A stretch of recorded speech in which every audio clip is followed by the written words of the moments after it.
안녕하십니까? 2차시 수업을 시작을 하겠습니다. 우리는 이번 시간에 크리에이티브 전략에 대해서 학습을 하고 있습니다. 그러니까 광고를 창작하는 것, 이 표현하는 것에 대한 계획, 이에 대해서 학습을 하고 있죠. 목차는 이렇게 두 부분으로 구성이 되어 있습니다. 그래서 1차 시에는 이 크리에이티브 전략의 개념에서 정의하고 특성을 배웠고요. 그리고 크리에이티브 전략의 종류에서 크게 세 가지, USP, 브랜드 이미지, 포지셔닝을 배웠습니다. 그리고 이번 2차 시에는 2단계 접근 전략부터 해서 프레이저의 크리에이티브 전략까지 학습을 하겠습니다. 먼저 2단계 접근 전략부터 배우겠습니다. 우선 이 2단계 접근 전략이 무엇인지 정의부터 배우겠습니다. 이 2단계 접근 전략은 단어미 그대로 두 개의 단계로 나눠져 있는 전략입니다. 먼저 1단계. 여기서는 광고의 메인 메시지를 보고 그거에 맞춰서 광고의 종류를 전이 광고 그리고 정보 제공 광고로 구분을 합니다. 이게 1단계예요. 그리고 2단계에서는 이렇게 전이 광고, 정보 제공 광고 이렇게 구분을 했는데 그 각각에 맞춰서 광고를 창작을 하게 되는데 이것을 2단계 접근 전략 이렇게 얘기를 합니다. 즉, 두 개의 단계로 나눠져 있기 때문에 그것을 따서 2단계 접근 전략 이렇게 부르는 것이죠. 자, 이 정의에서 지금 정보 제공 광고와 전이 광고를 언급을 하고 있는데 그러면 이것은 무엇인지 조금 더 자세하게 살펴보도록 하겠습니다. 그리고 그 종류에 따른 광고 창작은 어떠한지에 대해서도 살펴보겠습니다. 자, 먼저 정보 제공 광고부터 설명을 합니다. 정보 제공 광고는 단어미 그대로라고 생각하시면 됩니다. 즉, 정보를 제공하는 광고예요. 다시 말해서 이 제품의 특징, 장점, 소비자한테 줄 수 있는 가치, 혜택 이런 것들을 명료하게 논리적으로 이렇게 얘기를 해서 사람들의 이성에 호소하는 그런 광고를 이것을 정보 제공 광고 이렇게 부릅니다. 그렇기 때문에 우리가 이 정보 제공 광고를 보면은 내가 이거 샀으면 이러한 혜택이나 이러한 특징, 이러한 가치를 내가 얻을 수 있겠구나 이렇게 알 수가 있게 됩니다. 그 다음에 이 정보 제공 광고는 소비자의 어떠한 욕구를 공략을 하냐면 사실 사람들이 제품 등을 구매할 때 이 추구하는 욕구가 굉장히 다양한 편입니다. 그러니까 어떤 사람들은 이 자아를 표현할 욕구 때문에 물건을 사는 사람도 있고 아니면 이렇게 심리적으로 좀 만족하기 위해서 물건을 구입하는 사람도 있습니다. 그런데 이 광고 같은 경우에는 특히 제품의 성능, 기능을 중요시하는 욕구, 즉 기능적 욕구, 실용적 욕구, 이 효용적 욕구 여기에 포커스를 맞춘 광고 유형입니다. 그 다음에 이 정보 제공 광고의 특성은 이것은 판매에 있어서 굉장히 직접적이고 실제적인 차원의 접근법입니다. 그렇기 때문에 이렇게 돌려 얘기하지 않습니다. 간접적으로 이렇게 은근히 얘기하지 않고 그냥 다이렉트로 얘기를 해서 사람들이 물건을 구입하게 유도를 하죠. 그러니까 예를 들어보면은, 자, 여러분 여기 한번 봐주세요. 하이마트의 인쇄 광고입니다. 보시면은 여러 제품들의 그 종류가 나와 있어요. 그리고 이 제품의 가격도 설명하고, 그 다음에 제품의 사양 이런 것도 설명을 합니다. 그리고 직접적으로 얘기를 하죠. 꼭 하이마트로 오세요. 이렇게요. 그러니까 돌려서 은근히 간접적으로 얘기하지 않고 그냥 직설적으로 얘기를 해요. 하이마트로 와서 물건을 사라 이렇게 얘기합니다. 바로 이 정보 제공 광고는 이제 이렇게 직접적인 그런 차원의 판매 접근법이고요. 그 다음에 이 정보 제공 광고는 하드셀 기법을 활용을 합니다. 여러분, 이 하드셀은 좀 기억을 해주십시오. 하드셀, 번역하면 경성 판매 또는 강압적 판매라고 얘기를 합니다. 이것은 이제 우리 제품의 장점이나 성능, 기능, 특성 이런 것들을 얘기를 합니다. 그렇게 해서 이런 제품의 장점, 특성 이런 것을 사람들 머리에 강압적으로 주입시키려고 하는 이런 기법을 하드셀 기법 이렇게 얘기를 합니다. 이 정보 제공 광고는 이런 하드셀 기법을 활용을 하죠. 이 정보 제공 광고는 이 연구자에 따라서 명칭이 좀 다양합니다. 이게 일단 사람들한테 정보를 주죠. 그래서 거기서 이름을 따서 어떤 연구자들은 정보 전달형 광고 이렇게 얘기하기도 하고 사실 광고 이렇게 부르기도 합니다. 그리고 사람들의 이성이 호소를 하기 때문에 어떤 사람들은 이것을 이성 소구 광고, 합리적 소구 광고, 그리고 사람들 생각을 유도하니까 사고 광고 이렇게 부르고요. 또 정보를 주니까 정보 광고 이렇게 부르고, 또 하드셀 기법을 활용을 하니까 이것을 하드셀 광고 이렇게 부릅니다. 혹시 여러분들께서 나중에 광고 논문이나 책에서 이런 명칭들을 보시거든 이게 모두 다 같은 얘기, 정보 제공 광고를 얘기하는구나 이렇게 아시면 되겠습니다. 자, 그 다음에 이 2단계 접근 전략은 1단계에서는 이렇게 정보 제공 광고, 전위 광고 이렇게 구분을 하고, 그 다음에 2단계에서는 이에 맞춰서 광고를 창작을 하죠. 그래서 이 정보 제공 광고의 크리에이티브 전략, 광고를 창작하는 전략에 대해서 설명을 하겠습니다. 이 정보 제공 광고는 광고를 어떻게 만드냐면, 이 광고 안에 우리 제품이 소비자한테 줄 수 있는 혜택이나 장점, 가치, 특성 이런 것들을 담아서 광고를 창작을 하게 됩니다. 그리고 사람들이 왜 우리 제품을 사야 되는가, 그리고 왜 이것을 이용해야 되는가, 이런 이유들을 담아서 광고를 창작하게 됩니다. 그리고 이 정보 제공 광고로 광고를 만들면 좋은 제품들은 보통 성능이나 기능 이런 것들이 강조되는 제품들, 또는 이제 고관여 제품들, 그러니까 사람들이 많은 관심을 기울이는 이런 제품들이 이 정보 제공 광고로 광고를 창작하면 좋습니다. 그리고 이외에도 이성적인 제품들, 이런 경우 정보 제공 광고로 광고를 창작하시면 좋겠습니다. 여기서 광고 사례 하나를 들도록 하겠습니다. 바로 다이슨 무선 청소기 광고인데요. 이건 정보를 제공을 하고 있어요. 그래서 여러분들 보시면서 어떤 정보를 지금 나에게 전달하고 있나 한번 생각하면서 봐주시기 바랍니다. 제가 어느 날 네이버 사이트에 접속을 했더니 이 화면 우측에 배너 광고가 있었습니다. 그래서 마우스를 갖다 댔더니 화면이 커지면서 광고가 나오고 정보가 제시가 됐어요. 보시면서 제공되는 정보는 무엇인가 한번 유심히 봐주시기 바랍니다. 자, 광고 살펴보겠습니다.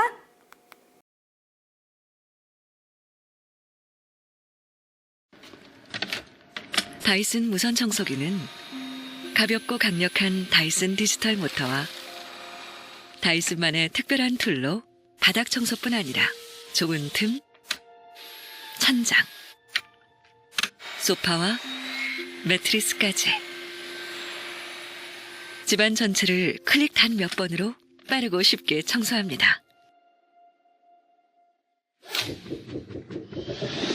다이슨. 다이슨 무선 청소기 광고는 지금 정보 제공 광고의 사례입니다. 그래서 소비자들한테 구체적으로 여러 가지 정보들을 제공을 하는데 어떤 정보를 주고 있나요? 일단 이 청소기는 특별한 툴을 가지고 있고 또 모터도 좋다라고 얘기를 합니다.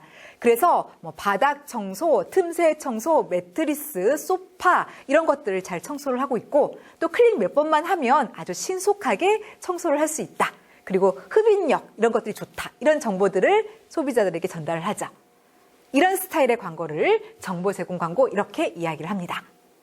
자, 그다음 두 번째 전위 광고를 배우겠습니다. 여러분, 이 전위가 무슨 뜻인가요? 전위. 뭔 뜻이죠?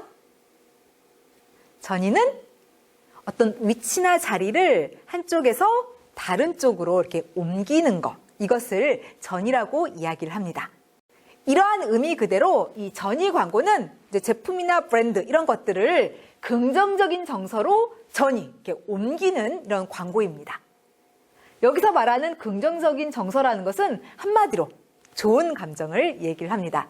그러니까 심리적인 만족, 자아 욕구 표현, 사회적인 인정 이런 식으로 이렇게 좋은 감정으로 우리 제품, 우리 브랜드를 이렇게 연결하는 거, 이런 광고를 전위 광고라고 얘기를 합니다. 그리고 전위 광고는 사람들의 감정이나 정서 이런 데 이제 호소하는 광고입니다. 그러니까 사람들의 마음을 움직이는 그런 광고인 것이죠. 그리고 이러한 전위 광고가 이제 공략하는 소비자 욕구는 다음과 같습니다. 사람들이 이제 물건을 구입할 때 심리적으로 만족하고자 하는 욕구가 있어요. 바로 그것에 포커스를 맞춘 것입니다. 즉, 심적인 만족, 그리고 사회적으로 인정받고자 하는 욕구, 여기에 초점을 맞춘 그런 광고입니다. 그리고 특성을 보면은 이 전위 광고는 판매에 있어서 간접적이고 장기적인 차원의 접근법입니다. 그래서 정보 제공 광고처럼 직접적으로 이렇게 얘기를 하면서 물건 사라 이렇게 하는 게 아니라 은근히 돌려 얘기하고요. 그리고 꾸준히 광고에서 그게 누적돼서 사람들이 물건을 사게 유도를 하는 장기적 차원의 접근법입니다. 그리고 이것은 소프트셀 기법을 활용을 합니다.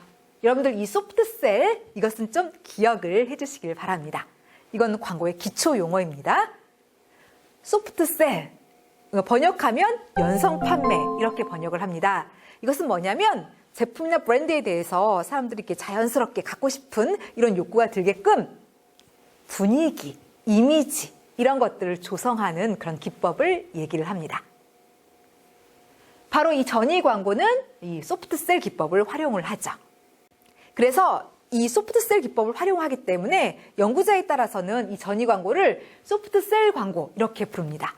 그리고 또 어떤 연구자들은 이게 이제 이미지, 분위기, 무드 이런 걸 자아내기 때문에 무드 광고 이렇게 부르기도 하고요. 사람들의 마음을 공략하는 방식이라서 느낌 광고, 정서 광고, 감성 소구 광고 이런 식으로 다양한 명칭으로 부르는데 다 같은 말입니다. 자, 그 다음에 이 전일 광고는 그럼 어떻게 광고를 창작해야 되는지 그 크리에이티브 전략에 대해서 설명을 하겠습니다. 이 전일 광고는 광고를 만들 때 뭐 정보를 주고 이성적으로 설득한다 이렇게 하지 않습니다. 이것은 광고 안에서 이미지나 분위기, 무드 이런 것들을 자아내고요. 그 다음에 느낌, 감성 이런 것들을 강조를 합니다. 그렇게 해서 사람들의 마음을 움직이게끔 그렇게 광고를 창작하는 방식이 되겠습니다. 그리고 이러한 전이 광고로 이제 광고를 창작하면 좋은 제품들은 보통 감성적인 제품입니다. 즉 주얼리라던가 화장품, 의류 이런 제품들은 이 전이 광고로 광고를 창작하시면 좋습니다. 자, 여기서 광고 사례 하나를 들도록 하겠습니다. 바로 드비어스 다이아몬드 광고 사례인데요. 여러분들은 보시면서 아까 전에 봤던 정보 제공 광고, 이 다이슨 광고 한번 비교해 보십시오. 그래서 어떤 차이가 있는지 한번 봐주시고 여기에는 민들레 홀씨 2개가 나옵니다. 이 민들레 홀씨가 상징하는 바는 부부예요. 이 부부가 이 인생이라는 여행을 이렇게 함께 한다는 그런 의미가 광고 안에서 묘사되고 있습니다. 특히 마지막에 나오는 카피 이거 한번 주목해서 봐주시기 바랍니다. 자, 전이 광고 이것이 무엇인지 생각하면서 다음 광고를 보시겠습니다. What are you doing the rest of your life? North and south and east and west of your life. I have only one request of your life, that you spend it all with me.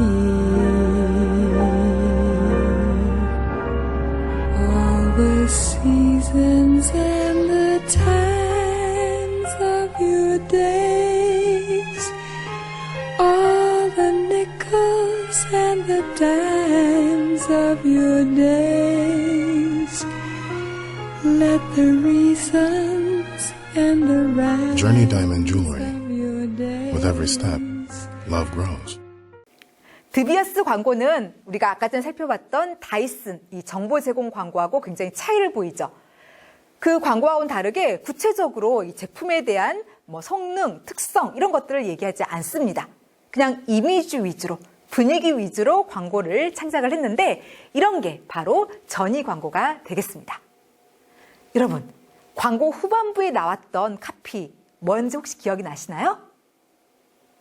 바로 다이아몬드는 영원합니다라는 카피가 나왔었습니다. 여러분들 이 카피는 좀 기억을 해주시기 바랍니다. 이 카피는 1948년 NWIR & Son이라는 광고회사에서 제작을 해서 계속 일관되게 이용을 하고 있는 카피입니다. 이 카피는 이 다이아몬드를 이렇게 선물하는 거에 대한 그 가치를 일깨워서 다이아몬드에 대한 수요를 이렇게 창출했던 그 카피였습니다. 사실 우리 인간의 삶은 이렇게 시간이 가면은 점점 변하고 또 소모가 됩니다. 하지만 다이아몬드는 영원하죠. 왜냐하면 이 강물의 강도가 굉장히 이렇게 세기 때문에 변하지 잘 않습니다. 그래서 이것을 다이아몬드는 영원합니다. 이런 카피로 이렇게 표현을 해가지고 그리고 또 이것을 수십 년간 아주 일관되게 지속적으로 이 카피를 사용을 해서 사람들이 드비어스 다이아몬드 하면은 영원한 사랑의 상징이다. 이렇게 인식하게 만들었습니다. 그래서 이 카피는 드비어스 다이아몬드에 대한 사람들의 수요를 증대시키고 그리고 시장 점유율, 판매율 이런 것들을 이렇게 높이는데 아주 크게 일조했던 카피입니다. 그래서 광고사에 이렇게 남아있는 유명한 카피여서 여러분들 좀 기억하셨으면 좋겠다 싶어가지고 설명을 했습니다. 자, 이제는 또 다른 크리에이티브 전략의 종류인 제품 중심, 소비자 중심 전략에 대해서 학습을 하겠습니다. 여기서는 이 각각의 전략이 무엇인지 순차적으로 살펴보겠고요. 먼저 첫 번째, 제품 중심 전략부터 설명을 하겠습니다. 이 전략은 광고를 창작할 때 제품 그 자체에 포커스를 맞춘 크리에이티브 전략입니다. 다시 말해서 우리 제품이 갖고 있는 특징이나 장점 이런 것들을 찾아낸 다음에 그것을 중심으로 해서 광고 메시지 내용을 구축하고 표현의 내용, 표현의 방법 이런 것들을 구축해서 광고를 만드는 그런 방식입니다. 이 제품 중심 전략은 광고를 만들 때 특히 주장, 클레임 방식을 활용을 합니다. 주장 방식이라는 것은 우리 제품이 갖고 있는 기능이나 역할, 특성 이런 것들을 일방적으로 강하게 내세우는 그런 방식입니다. 그러니까 소비자의 입장이 아니라 우리 제품의 입장에서 우리 제품이 이런 특성이 있습니다 하고 그냥 무조건 원웨이 커뮤니케이션 방식으로 얘기하는 그런 방식인 거죠. 예로 저는 용각산 광고를 들겠습니다.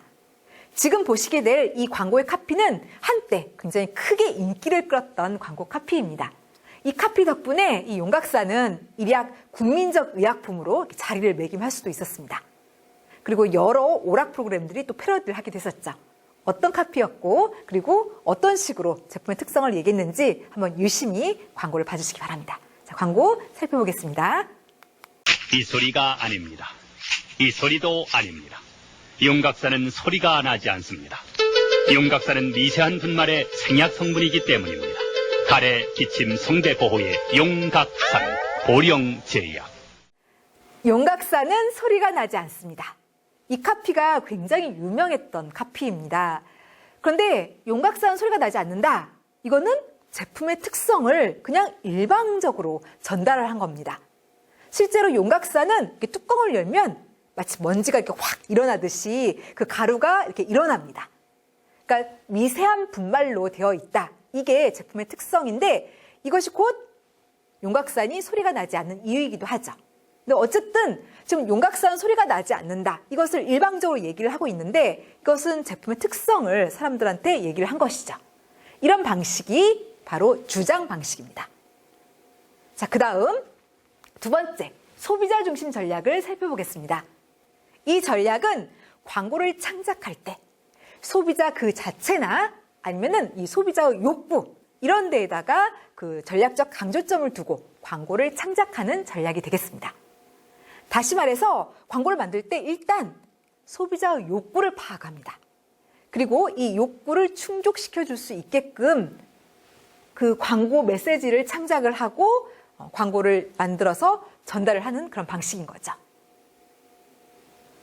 이 소비자 중심 전략은 오늘날처럼 이 시장 안에서 경쟁이 굉장히 치열하고 그리고 제품들 사이에 품질 차이, 기능 차이 이런 것이 나타나지 않았을 때 더 중요시되는 그런 전략입니다.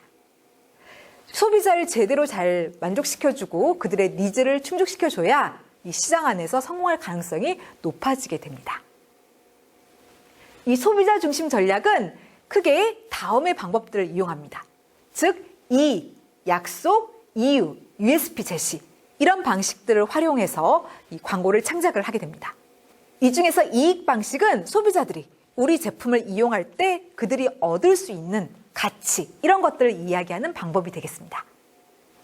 그 다음에 약속 방식은 소비자들이 앞으로 향후에 얻을 수 있고 누릴 수 있는 것을 이야기하는 방식입니다. 보통 이 이익과 상호 연관이 되어 있어요. 그래서 같이 이야기를 하고 언급을 하는 그런 특성을 보입니다. 그 다음에 이유는 광고 안에서 뭔가 이렇게 얘기를 해요. 그러면 그 얘기를 뒷받침해 줄 수 있는 증거라던가 근거 이런 것들을 제시를 하는 방식입니다. 보통 뭐 추론 방식, 논거 방식 이런 것들을 활용해서 자기가 말하고자 하는 바에 대해서 이 근거를 얘기를 하죠. 그다음 USP 제시는 이거는 앞에서 살펴봤죠.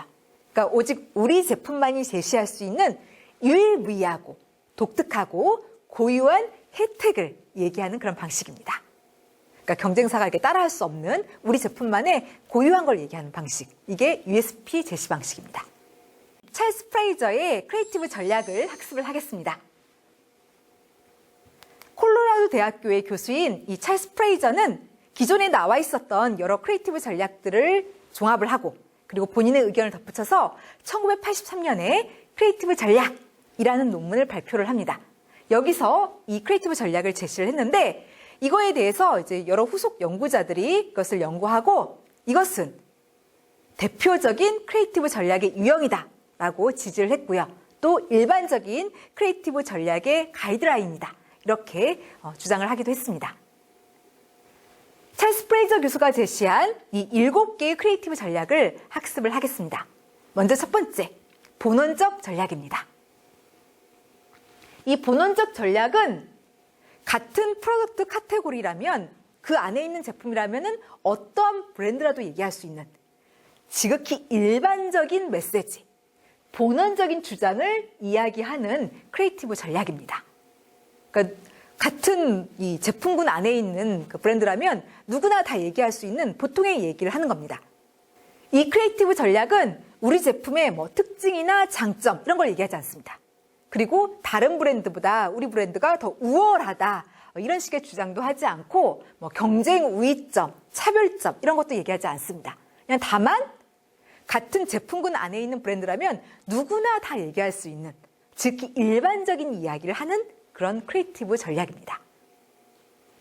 따라서 이 방식은 만약에 잘 되면은 우리 제품이 속해 있는 이 시장 자체를 키울 수가 있다는 그런 이점이 있습니다. 예를 들어서 과거에 이 간장약 브랜드인 우르사가 피고는 간 때문이야 라는 광고를 한 적이 있었습니다. 피고는 간 때문이야. 이것은 우르사만의 특징이 아니죠. 그냥 간장약이라면 어떤 브랜드든 다 얘기할 수 있는 즉히 일반적인 이야기입니다. 그런데 이 광고가 성공을 하니까 간장약 시장 자체가 커지게 되었습니다. 바로 이제 그 얘기인 것이죠.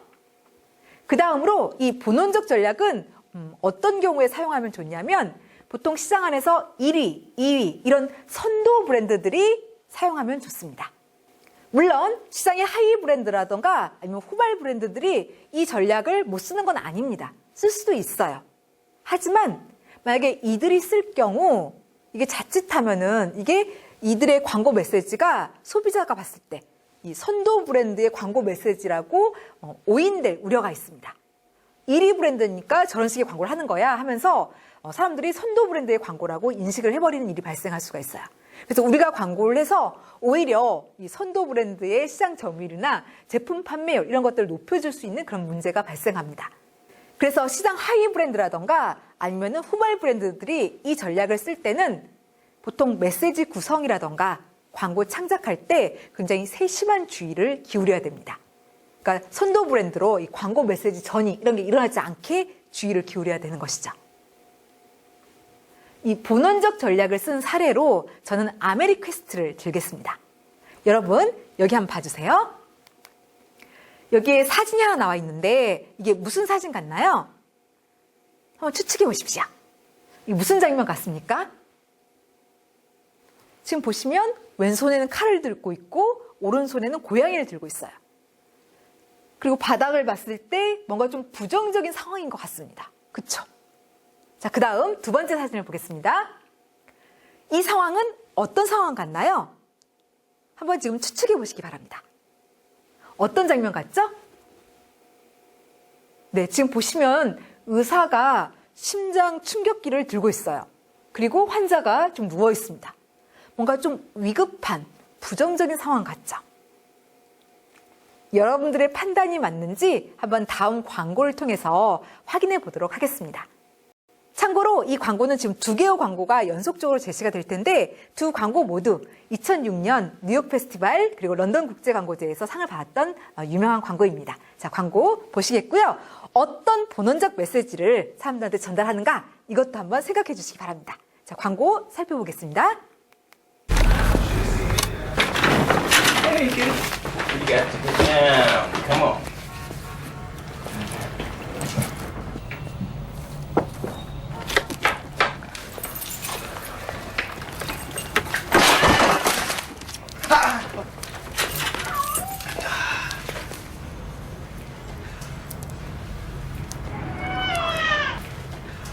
AmeriQuest, an open-minded, equal opportunity lender. Has a fractured fibula, given him a mild sedative, so he could be able to go on tomorrow. Daddy's gonna be so excited. All good.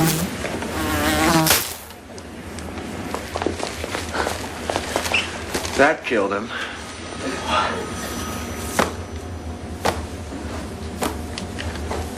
Paging Dr. Palmer, Dr. Barbara Palmer, dial 452. 네, 여러분들께서 아까 전에 사진을 보고 판단했던 거하고 맞는 그런 광고였었나요? 지금 보신 이 광고들은 신용대출회사인 아메리퀘스트의 광고였습니다. 즉, 이 일반적인 메시지를 전달했어요. 뭐였냐면 속단하지 마세요. 우리도 안 그럴 테니까요. 이거였죠. 속단하지 마세요. 그러니까 다시 말해서 아메리퀘스트는 소비자에 대해서 함부로 그냥 아무렇게 판단하지 않겠다. 우리는 소비자에 대해서 심사숙고하겠다. 이런 메시지를 지금 전달하고 있는 그런 광고입니다. 그런데 속단하지 마세요라고 얘기했어요. 이거는 같은 프로덕트 카테고리에 있는 브랜드라면 어떤 브랜드라도 다 얘기할 수 있는 말입니다. 속단하지 말라. 이거는 정말 누구나 할 수 있는 일반적인 얘기죠. 바로 이렇게 즉 일반적인 얘기를 하는 그런 광고 창작법. 이것을 본원적 전략 이렇게 얘기를 합니다. 자, 그다음 두 번째 전략을 보겠습니다. 바로 선점 전략입니다. 여러분, 여기 한자를 좀 자세히 봐주시기 바랍니다. 이 선자가 무슨 선자죠? 네, 먼저 선자죠. 그러면 여기 점자는 무슨 점자인가요? 네, 점령할 점자죠. 그래서 선점이란 말은 먼저 점령하는 거, 먼저 차지하는 거 이런 의미입니다. 그래서 선점 전략은 이 단어미 그대로 먼저 차지하는 것입니다. 어떻게 먼저 차지하냐면 일단 여기서 말하는 그 특징이나 장점은 우리 브랜드만 갖고 있는 게 아니라 경쟁사도 갖고 있는 겁니다. 그런데 그것을 광고 안에서 먼저 얘기를 해요. 그렇게 해서 그 특징, 장점, 이미지 이런 것들을 선점, 먼저 차지하는 크리에이티브 전략, 이것을 선점 전략 이렇게 얘기합니다. 먼저 차지한다고 해서 그 이름을 그대로 딴 것이죠. 그러니까 다시 말해서 이 선점 전략은 경쟁사도 다 갖고 있는 특징, 장점 이런 것들을 광고에서 제일 먼저 얘기를 합니다. 그래서 마치 이 제품만이 갖고 있는 특유한 것으로 보이게 만들어요. 그리고 광고를 이렇게 집중적으로 이렇게 많이 해서 그 특징, 그 장점 이런 것들을 먼저 가져오는 그런 방식입니다. 조금 더 자세히 설명을 드리면 이 선점 전략은 주로 언제 사용을 하냐면 보통 이제 제품들, 브랜드 사이에서 기능 차이, 품질 차이 이런 것이 거의 나지 않을 때 이 전략을 활용해서 광고를 창작합니다. 그리고 대체제일 때도 이것을 쓰면 좋습니다. 대체제, 그러니까 대신해서 쓸 수 있는 관계에 놓여 있는 재화를 얘기하죠. 여러분들 쌀의 대체제는 뭘까요? 대신해서 쓸 수 있는 거? 밀가루겠죠. 여러분들 연필의 대체제는 뭘까요? 볼펜이나 만년필 이런 게 되겠죠. 이런 식으로 대체제 관계에 놓여 있을 때 이 전략을 또 쓰면 좋습니다. 아무튼 이렇게 기능이 비슷하고 대체제일 때 그 특징, 그 기능 이런 것을 광고에서 먼저 얘기해서 그것을 이제 차지하는 그런 방식, 이게 선점 전략이 되겠습니다. 이 선점 전략을 쓸 때는 주의해야 되는 것이 있습니다.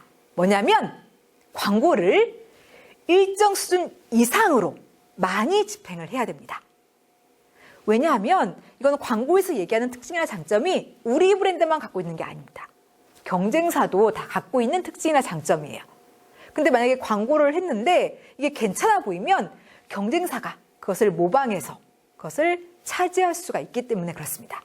그래서 이것은 광고를 굉장히 많이, 일정 수준 이상으로 많이 해야 한다는 것을 기억을 하시기 바랍니다.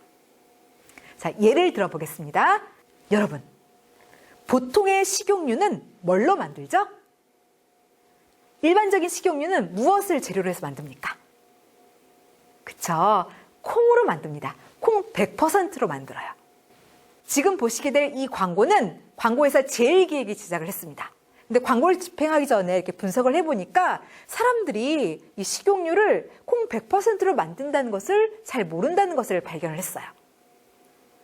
그래서 이것을 광고에서 제일 먼저 얘기를 했습니다. 근데 사실 콩 100%로 만든다는 것은 다른 식용유 브랜드들도 갖고 있는 특징이죠. 근데 그것을 가장 먼저 얘기함으로써 이 백설 식용유가 훨씬 더 이렇게 몸에도 좋고 친환경적이고 자연주의 이런 것들을 고려한 아주 좋은 제품이다. 이렇게 사람들이 느끼게 만들었습니다. 다른 제품도 다 갖고 있는 특성인데 제일 먼저 얘기해서 차지한 것이죠. 자, 그 광고를 살펴보도록 하겠습니다. 100% 콩으로 만듭니다. 백설 식용유 한 병을 만들려면 콩이 얼마나 드는지 아세요? 하나, 둘, 셋, 넷, 다섯, 여섯. 콩기름 좋은 건 다 아시죠? 100% 콩으로 만듭니다. 백설 식용유. 보통의 식용유는 콩으로 만듭니다. 콩 100%로 만들죠. 이것은 경쟁 브랜드도 다 갖고 있는 공통된 특성입니다. 그런데 이것을 아직 다른 브랜드들이 광고에 활용하지 않았는데 이것을 가장 먼저 이 제일기획은 광고에서 활용을 했습니다.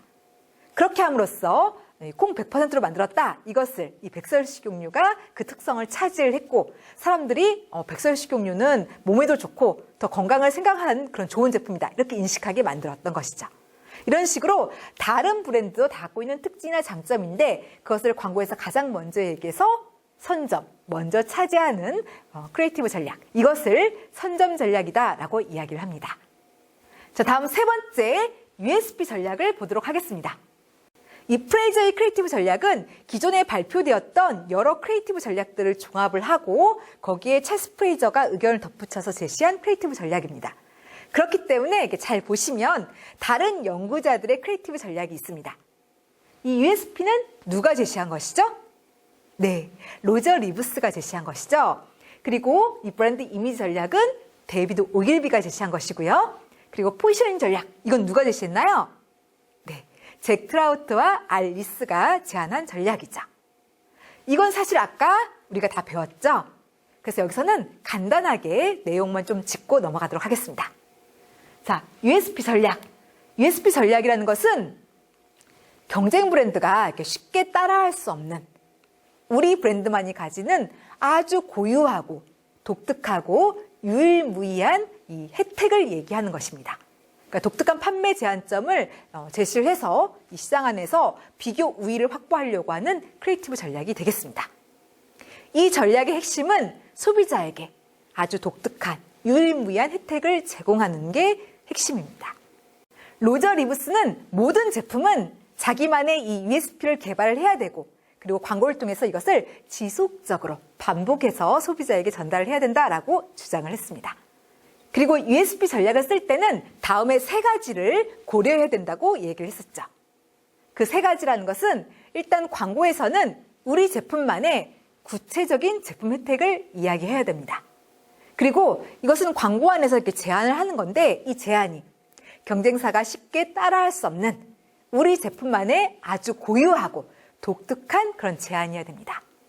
그리고 세 번째 주의사항은 이 제안이 사람들이 딱 들었을 때 저 제품 사고 싶다. 이렇게 구매 욕구가 들 정도로 아주 강력한 판매력이 있는 그런 제안이어야 된다는 것이었습니다. 다 기억나시죠? 자, 그 다음에 브랜드 이미지 전략을 보도록 하겠습니다. 브랜드 이미지 전략이라는 것은 일단 브랜드 이미지는 특정 브랜드에 대해서 사람들이 갖고 있는 전반적인 총체적인 인상을 이야기를 합니다. 그리고 브랜드 이미지 전략은 광고를 통해서 그 브랜드만의 차별화된 이미지를 창출하는 그런 전략입니다. 그리고 이런 브랜드 이미지 전략은 단기적 차원의 접근법이 아니라 장기적 관점의 이 크리에이티브 전략이고요.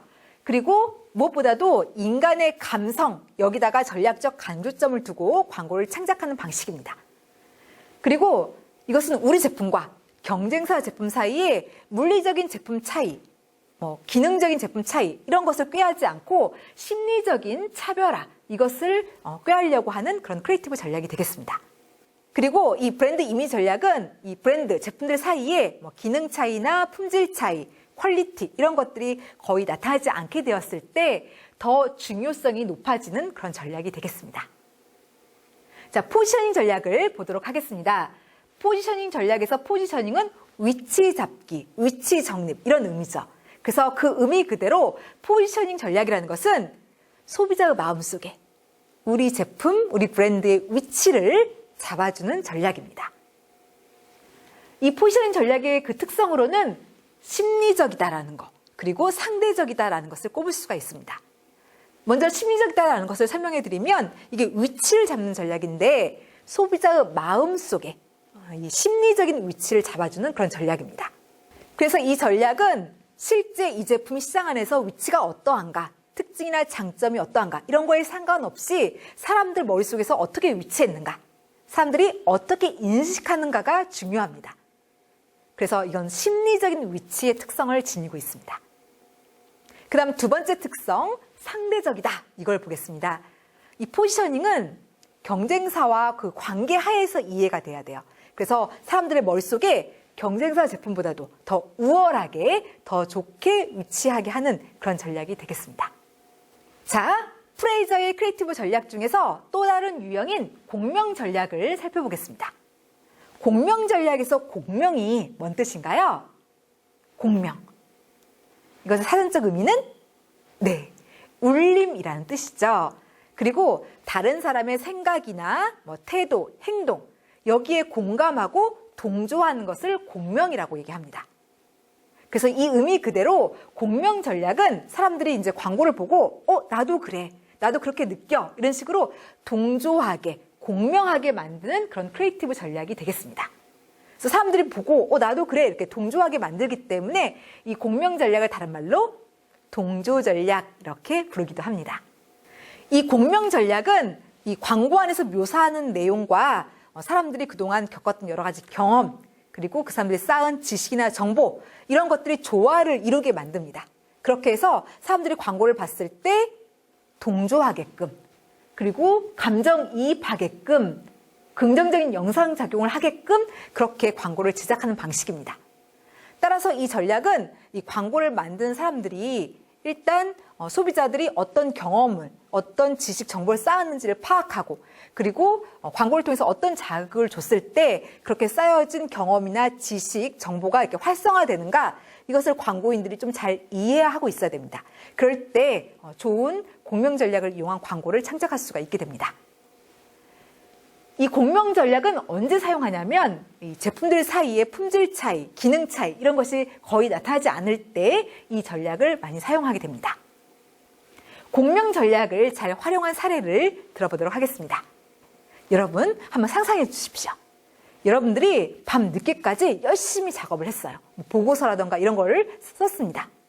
그런데 다음 상황에 처하면 어떤 감정이 들까? 이걸 좀 생각하시면서 광고를 봐주시기 바랍니다. 자, 광고 살펴보겠습니다. 전화 받아. 알았어. 나도 급하다. 나도 출력만 하면 되는데 지금. 전화 받아. 코드 기다려 좀. 된다. 출력만. 출력만. 정주차라! 다 됐어요? 다 됐어. 됐다.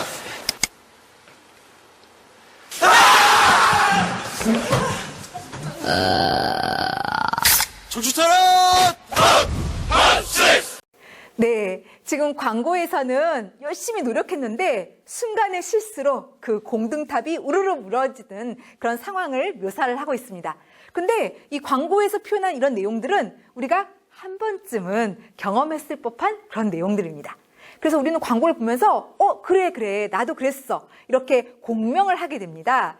바로 이제 이런 방식이 공명 전략, 동조 전략이 되겠습니다. 사람들이 이렇게 감정이입하게 만드는 그런 방식이요. 자, 그 다음에 이제 정서 전략을 학습을 하겠습니다. 이 정서 전략은 인간의 다양한 감정 이런 것들을 활용하고 거기에 호소하는 크리에이티브 전략이 되겠습니다. 여기서 말하는 다양한 감정, 이것은 뭐냐면 인간의 감정은 긍정적인 감정도 있고 부정적인 감정도 있습니다. 긍정적인 감정이라는 것은 뭐 우정이나 사랑, 기쁨 이런 게 되겠죠. 그리고 이제 부정적인 감정이라는 것은 뭐 공포, 슬픔, 후회 이런 걸 말합니다. 아무튼 긍정적인 감정이든 부정적인 감정이든 이렇게 인간의 다양한 감정들을 광고 안에서 이제 활용을 하고 그걸 이용해서 소비자한테 호소하는 그런 방식, 이게 정서 전략이 되겠습니다. 이 정서 전략은 인간의 이 순수한 감정을 활용하고 그것을 광고 안에서 묘사를 합니다.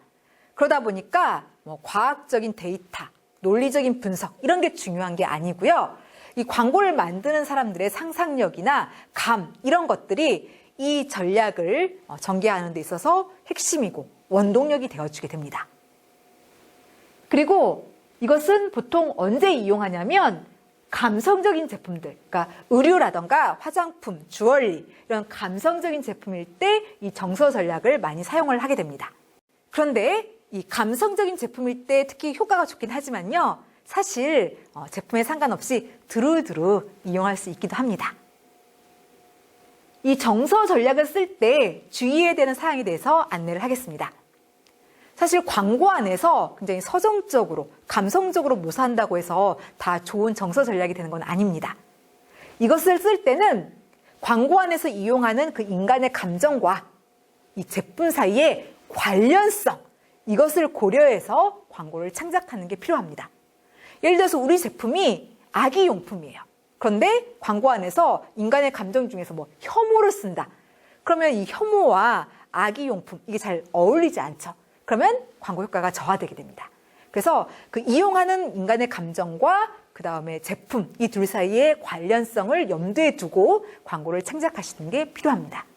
광고 사례 하나를 들어보도록 하겠습니다. 바로 참이슬 인쇄 광고 사례입니다.